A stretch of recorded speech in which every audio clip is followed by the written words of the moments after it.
सुधा पर इन दिनों घूमना सवार था। सुबह हुई कि चप्पल पहनी और गायब। गेसु, कामिनी, प्रभा, लीला, शायद ही कोई लड़की बच्ची होगी जिसके यहाँ जाकर सुधा उधम न मचाती हो और चार सुख दुख की बातें न कराती हो। बिंती को घूमना कम पसंद था। हाँ, जब कभी सुधा गेसु के यहाँ जाती थी तो बिंती ज़रूर जाती थी। उसे सुधा की सभी मित्रों में गेसु सबसे ज़्यादा पसंद थी। डॉक्टर शुक्ला के ब्यूरो में छुट्टी हो चुकी थी, पर वे सुधा का ब्याह तय करने की कोशिश कर रहे थे, इसलिए वह बाहर भी नहीं गए थे। चंदर 1.5 महीने तक लगातार मेहनत करने के बाद पढ़ाई लिखाई की ओर से आराम कर रहा था और उसने निश्चित कर लिया था कि अब बरसात के पहले वह किताब छुएगा नहीं। बड़े आराम के दिन काटते थे। सुबह उठकर साइकिल पर गंगा नहाने जाता था और वहाँ अक्सर ठाकुर साहब से मुलाकात हो जाती थी। डॉक्टर शुक्ला ने भी कई दफ़े इरादा किया कि वे गंगा जी चला करे, लेकिन एक तो उनसे दिन में काम नहीं होता था। शाम को वे घूमते और सुबह उठकर किताब लिखते थे। एक दिन सुबह लिख रहे थे कि चंदर आया और उनके पैर छूकर बोला, प्रांतीय सरकार का वह पुरस्कार कल शाम को आ गया। कौन सा? वह जो उत्तर प्रांत में माता और शिशुओं की मृत्यु संख्या पर मैंने निबंध लिखा था, उसी पर। तो क्या पदक आ गया? डॉक्टर शुक्ला ने कहा। जी। अपनी जेब में से एक मखमली डिब्बा निकालकर चंदर ने दिया। पदक बहुत सुंदर था, जगमगाता हुआ स्वर्ण पदक जिसमें प्रांतीय राजमुद्रा अंकित थी। ईश्वर तुम्हें बहुत यशस्वी करे जीवन में। डॉक्टर शुक्ला ने पदक उसके कमीज में अपने हाथों से लगा दिया। जाओ अंदर सुधा को दिखाओ। चंदर जाने लगा तो डॉक्टर साहब ने बुलाया। अच्छा, अब सुधा की शादी का इंतज़ाम करना है। हमसे तो कुछ होने से रहा, तुम्ही को सब करना होगा। और सुनो, जेठ दशहरा को लड़के का भाई और माँ दिखने आ रही है और बहन भी आएंगी गांव से। अच्छा। चंदर बैठ गया कुर्सी पर और बोला, कहाँ है लड़का? क्या करता है? लड़का शाहजहाँपुर में है। घर के ज़मींदार है ये लोग। लड़का एमए है और अच्छे विचारों का है। उसने लिखा है कि सिर्फ 10 आदमी भारत में आएंगे, एक दिन रुकेंगे, संस्कार के बाद चले जाएंगे। सिवा लड़की के गहने कपड़े और लड़के के गहने कपड़े के और कुछ भी नहीं स्वीकार करेंगे। अच्छा, ब्राह्मणों में तो ऐसा कुल नहीं मिलेगा। तभी तो सुधा की किस्मत है, वरना तुम बिंती के ससुर को देख ही चुके हो। अच्छा, जाओ सुधा से मिलाओ। वह सुधा के कमरे में आ गया। सुधा थी ही नहीं। वह आंगन में आया, देखा महाराजिन खाना बना रही है और बिंती बरामदे में बुरादे की अंगठी पर पकड़ियाँ बना रही है। आइए, बिंती बोली। दीदी तो गई है गेसु को बुलाने, आज गेसु की दावत है। पीढ़े पर बैठिएगा, लीजिए। एक पीढ़ा चंदर की ओर बिंती ने खिसका दिया। चंदर बैठ गया। बिंती ने उसके हाथ में मखमली डिब्बा देखा तो पूछा, यह क्या लाए? कुछ दीदी के लिए है क्या? यह तो अंगूठी मालूम पड़ती है। अंगूठी? वह क्या दाल में मिला के खाएगी? जंगली कहेगी। उससे क्या तमीज़ है अंगूठी पहनने की? हमारी दीदी के लिए ऐसी बात की तो अच्छा नहीं होगा। हाँ, उसे बिंती ने उसी तरह गर्दन टेढ़ी कर आंखें डुलाते हुए धमकाया। उन्हें नहीं अंगूठी पहनने आएगी तो क्या आपको आएगी? अब ब्याह में 16 सिंगार करेगी। अच्छा, दीदी कैसी लगेगी घूंघट काढ़ के? अभी तक तो सिर खोले चक्की की तरह घूमती फिरती है। तुमने तो डाल ली आदत ससुराल में रहने की। चंदर ने बिंती से कहा। अरे हमारा क्या? एक गहरी सांस लेते हुए बिंती ने कहा, हम तो उसी के लिए बने थे, लेकिन सुधा दीदी को ब्याह शादी में न फंसना पड़ता तो अच्छा था। दीदी इन सब के लिए नहीं बनी थी। आप मामा जी से कहते क्यों नहीं? चंदर ने कुछ जवाब नहीं दिया, चुपचाप बैठा हुआ सोचता रहा। बिंती भी कढ़ाई में से पकौड़ियाँ निकाल कर थाली में रखने लगी। थोड़ी देर बाद जब वह घी में पकौड़ियाँ डाल चुकी तब वह वैसे ही गुमसुम बैठा सोच रहा था। क्या सोच रहे आप? नहीं बताइएगा? फिर अभी हम दीदी से कह देंगे कि बैठे बैठे सोच रहे थे। बिनती बोली। क्या तुम्हारी दीदी का डर पड़ा है? चंदर ने कहा। अपने दिल से पूछे है, हमसे नहीं बन सकते आप, बिनती ने मुस्कुराकर कहा और उसके गालों में फूलों के कटोरे खिल गए। अच्छा, इस डिब्बे में क्या है? कुछ प्राइवेट? नहीं नहीं जी, प्राइवेट क्या होगा, और वो भी तुमसे? सोने का मेडल है, मिला है मुझे एक लेख पर। और चंदर ने डिब्बा खोलकर दिखला दिया। आहा, ये तो बहुत अच्छा है, हमें दे दीजिए, बिनती बोली। क्या करोगी तू? चंदर ने हंसकर पूछा। अपने आने वाले जीजा जी के लिए कान के बूंदे बनवा लेंगे, बिनती बोली। अरे हाँ, आपको एक चीज़ दिखाएंगे। क्या? यह नहीं बताते, देखिएगा तो उछल पड़िएगा, तो दिखाओ ना। अभी तो दीदी आ रही होगी, दीदी के सामने नहीं दिखाएंगे। सुधा से छुपकर हम कुछ नहीं कर सकते, ये तुम जानती हो, चंदर बोला। छिपाने की बात थोड़ी है, देखकर तब उन्हें बता दीजिएगा। वैसे वो खुद ही सुधा दीदी से क्या छिपाते हैं। लो, सुधा दीदी तो आ गई।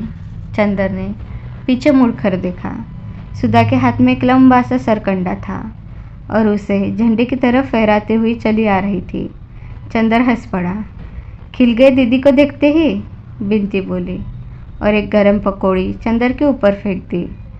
अरे बड़ी शैतान हो गई हो तुम इधर, पाजी कही के, चंदर बोला।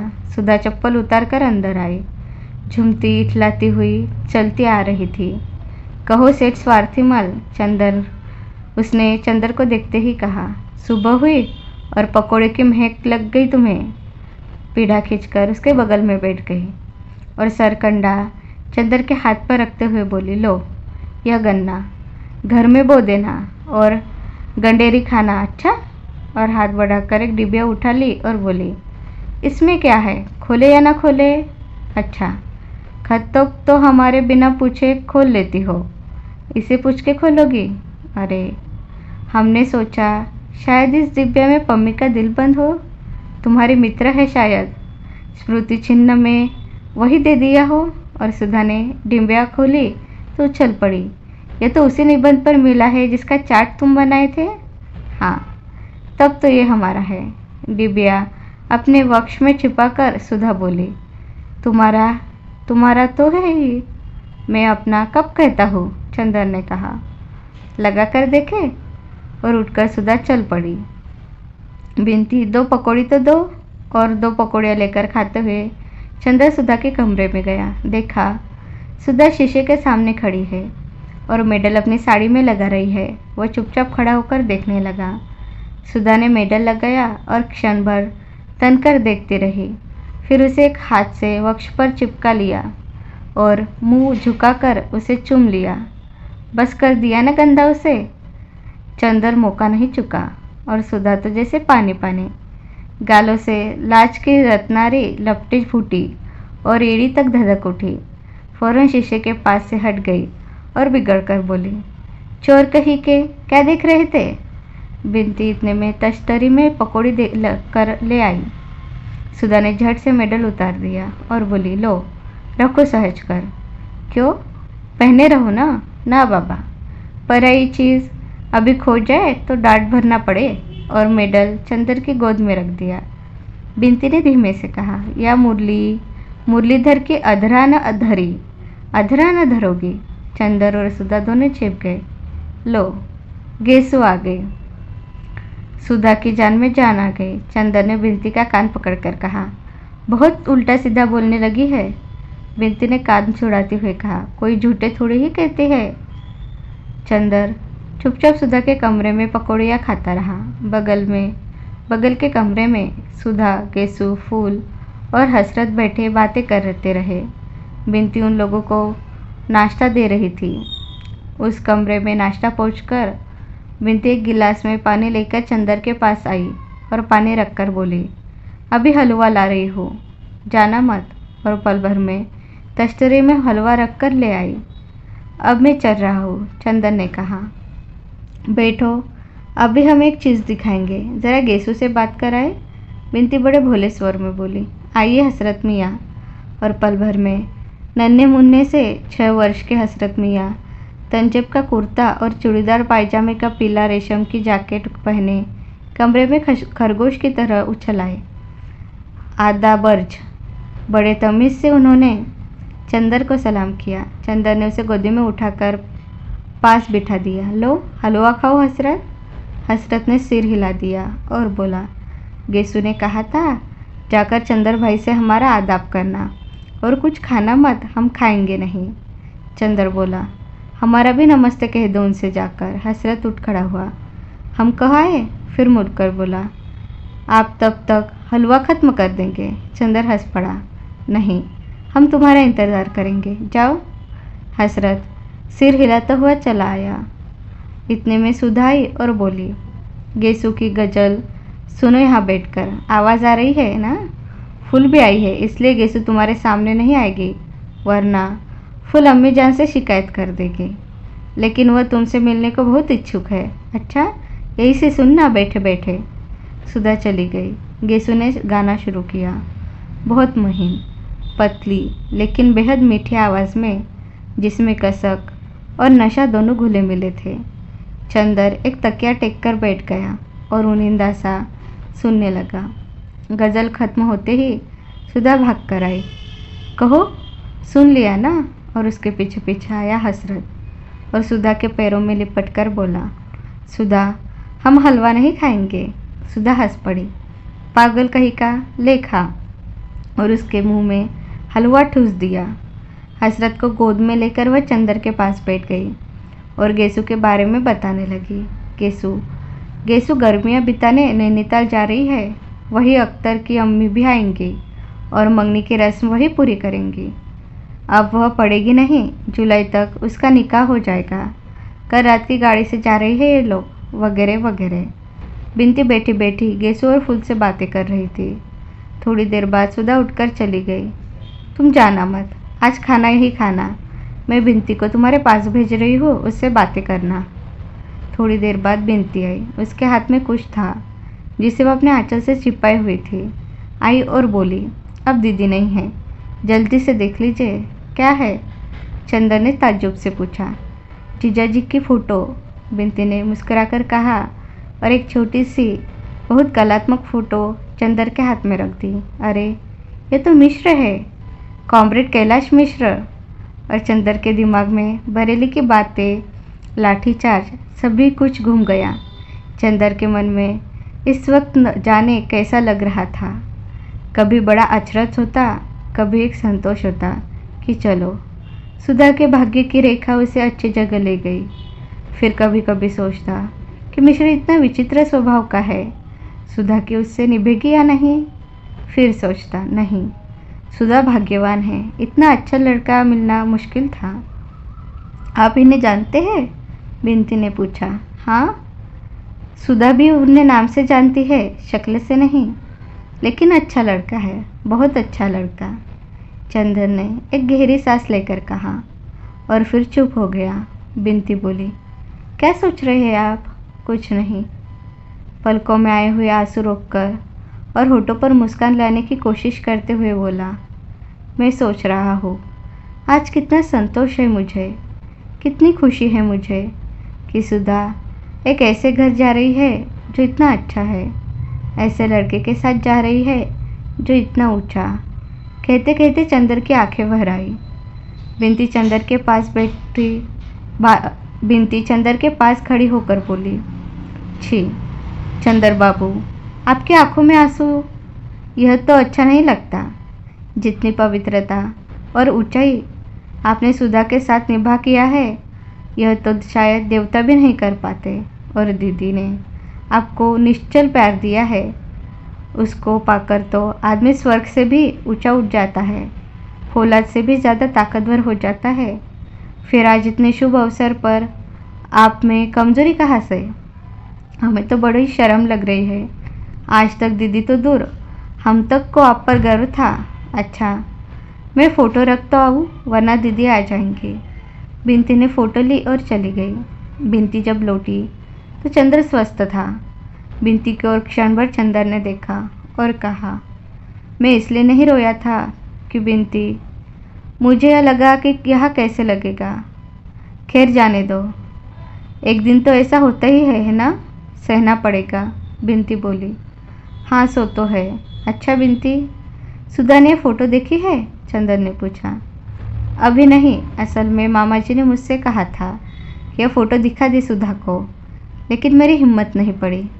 मैंने उनसे कह दिया कि चंदर आएंगे तो दिखा देंगे, आप जब ठीक समझे तो दिखा दे। जेठ दशहरा अगले ही मंगल को है, बिनती ने कहा। अच्छा? एक गहरी सांस लेकर चंदर बोला। बिनती थोड़ी देर तक चंदर की ओर एकटक देखती रही। चंदर ने उसकी निगाह चुरा ली और बोला, क्या देख रही हो बिनती? देख रही हूँ कि आपकी पलकें झपकती है या नहीं। बिनती बहुत गंभीरता से बोली। क्यों? इसलिए कि मैंने सुना था देवताओं की पलकें भी कभी नहीं गिरती। चंदर एक फीकी हंसी हंसकर रह गया। नहीं, आप मजाक न समझे। मैंने अपनी ज़िंदगी में जितने लोग देखे उनमें आप जैसा कोई भी नहीं मिला। कितने ऊंचे हैं आप, कितना विशाल हृदय है आपका दीदी कितनी भाग्यशाली है। चंदन ने कुछ जवाब नहीं दिया। जाओ फोटो ले आओ, उसने कहा। आज ही दिखा दूँ? जाओ खाना भी ले आओ। अब घर जाकर क्या करना है? पापा को खाना खिलाने के बाद चंदर और सुधा खाने बैठे। महाराजिन चली गई थी, इसलिए बिनती सेक सेक कर रोटी दे रही थी। सुधा एक रेशमी सानिया पहने चौके के अंदर खा रही थी और चंदर चौकी के बाहर। सुबह के कच्चे खाने में डॉक्टर शुक्ला बहुत छूत छात का विचार रखते थे। देखो, आज बिनती ने रोटी बनाई है तो कितना मीठी लग रही है। एक तुम बनाती हो कि मालूम ही नहीं पड़ता रोटी है कि सोख्ता। चंदर ने सुधा को चिढ़ाते हुए कहा। सुधा ने हंसकर कहा, हमें बिनती से लड़ाने की कोशिश कर रहे हो? बिनती की हमसे ज़िंदगी भर लड़ाई नहीं हो सकती। अरे हम सब समझते हैं इनकी बात, बिनती ने रोटी पटकते हुए कहा। और जब सुधा सिर झुकाकर खाने लगी तो बिनती ने आँख के इशारे से पूछा, कब दिखाओगे? चंदर ने सिर हिलाया और फिर सुधा से बोला, तुम उन्हें चिट्ठी लिखोगी? किन्हें? कैलाश मिश्रा को, वही बरेली वाले। उन्होंने हमें खत लिखा था, उसमें तुम्हें प्रणाम लिखा था। चंदर बोला, नहीं, खत वत नहीं लिखते। उन्हें एक दफ़े बुलाओ तो यहाँ। हाँ बुलाएंगे, अब महीने 2 महीने बाद। तब तुमसे खूब परिचय करा देंगे और तुम्हें उसकी पार्टी में भी भर्ती करा देंगे। चंदर ने कहा। क्या? हम मजाक नहीं करते, हम सचमुच समाजवादी दल में शामिल होंगे, सुधा बोली। अब हम सोचते हैं कुछ काम करना चाहिए। बहुत खेल कूद लिए, बचपन निभा लिया। उन्होंने अपना चित्र भेजा है, देखोगे? चंदर ने जब में हाथ डालते हुए पूछा। कहाँ? सुधा ने बहुत उत्सुकता से पूछा। निकालो देखे। पहले बताओ हमें क्या इनाम दोगी? बहुत मुश्किल से भेजा उन्होंने चित्र, चंदर ने कहा। इनाम देंगे उन्हें, सुधा बोली और झट से झपट कर चित्र छीन लिया। अरे छू लिया चौके में से, बिंदी ने दबी जबान से कहा। सुधा ने थाली छोड़ दी। अब छू गई थी वह खा नहीं सकती थी। अच्छी फ़ोटो देखी दीदी, सामने की थाली छूट गई, बिंती ने कहा।